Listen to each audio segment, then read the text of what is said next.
Well, hello, friends. Mark Holmes here with my buddy Cowboy Joe Boo. And as always, thank you guys for watching, commenting, and subscribing to the Joe Boo Sports Report. Without you guys, this literally does not work. Let's get open for business here on this hate week Cowboys versus Redskins. And man, I'm as excited as can be.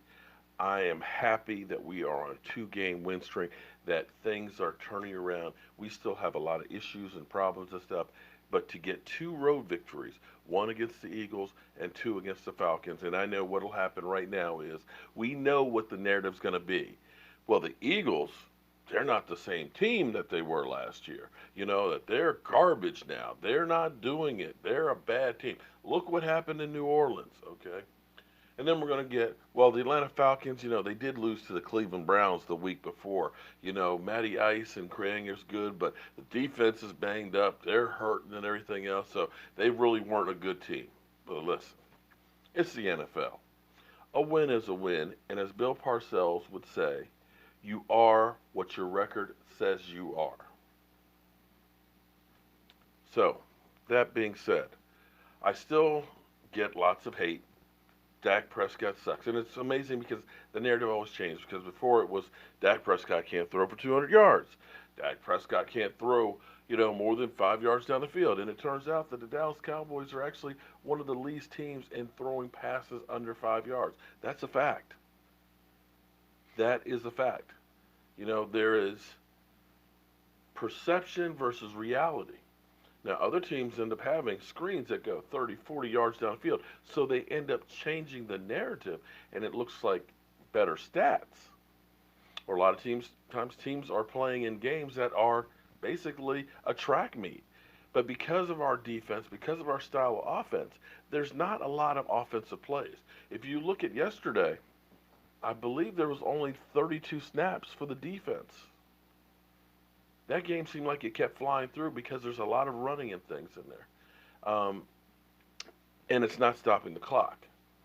So your numbers are going to be more down. And our offense is basically a control the clock game type of team. It's meant to run the ball. And when you look at the last 2 weeks, they realize you got to get Zeke the ball 25, 30 times a game. Tennessee, Zeke only got the ball 6 times in the second half. We lose. So they're now kind of getting back to realizing it's going to be close, ugly games. But my question is, quarterback wise, because like I said, a lot of you guys say Dak Prescott's garbage, you want him out of here. Dak sucks. Can't throw deep and all that. But, I get that. But my question is, who would you rather take? Dak Prescott or Kirk Cousins? Now, whenever I talk about Dak compared to other quarterbacks, what I get is you're just comparing him to a garbage ass quarterback. And it's like, okay, I understand. He's not Aaron Rodgers yet, but I got to tell you, he's got Aaron Rodgers quality numbers when they were both in the third year. And we'll see what he looks like, and he's a 10-year veteran and things. But let's look at somebody who's around, well, no, he's actually older than Dak. He's got more years on him. But Kirk Cousins. Kirk Cousins signed with Minnesota. $82 million guaranteed. His numbers, in his 10 years, I believe it's 10 years. 66%, this is career numbers, 66% completion percentage, 19,153 yards, 7.6 average, 118 TDs, 62 interceptions. And that sounds really good, which is why he got that $82 million. Dak Prescott, he's in his third year. He's about 9,000 yards right now. We'll see where it ends up at the end of this year if he stays healthy and stuff. Um, 56 passing touchdowns, I think 16 rushing touchdowns maybe, and some interceptions. Not bad numbers. But my question is, which guy would you take? Kirk Cousins or Dak Prescott? Because the thing that I look at, sometimes it's more than just the numbers. It's that leadership ability. It's when shit hits the fan, can you perform? And one thing that I know about watching Kirk Cousins because of Cowboys and everything else and being here in the Washington area is Kirk Cousins always has great numbers. But I remember, I believe it was 2016, watching that game. The crazy thing is the Redskins were up by a score. It's late in the fourth quarter. The Redskins are in the red zone. And what happens? Kirk Cousins throws an interception in the end zone. The Cowboys, Dak Prescott, drive down the field. Not Zeke Elliott, excuse me. Alfred Morris runs it in for this winning score. Cowboys win. And that's one of the 12 game-winning drives that Dak Prescott has engineered. Kirk Cousins' career, great numbers, tons of touchdown passes, but kind of like Tony Romo got the label of Tony Ono because you would get an interception, and I'm not blaming it all on Tony Romo because it's also to the play calling because when you're up by a big lead, you want to start running the ball and not make risk, or because our defense couldn't hold people, he's still having to lighten it up, but you would get the Tony Ono. Well, Kirk Cousins would get the Kirk Cousins, oh no, not again, oh, here we go, Kirk Cousins.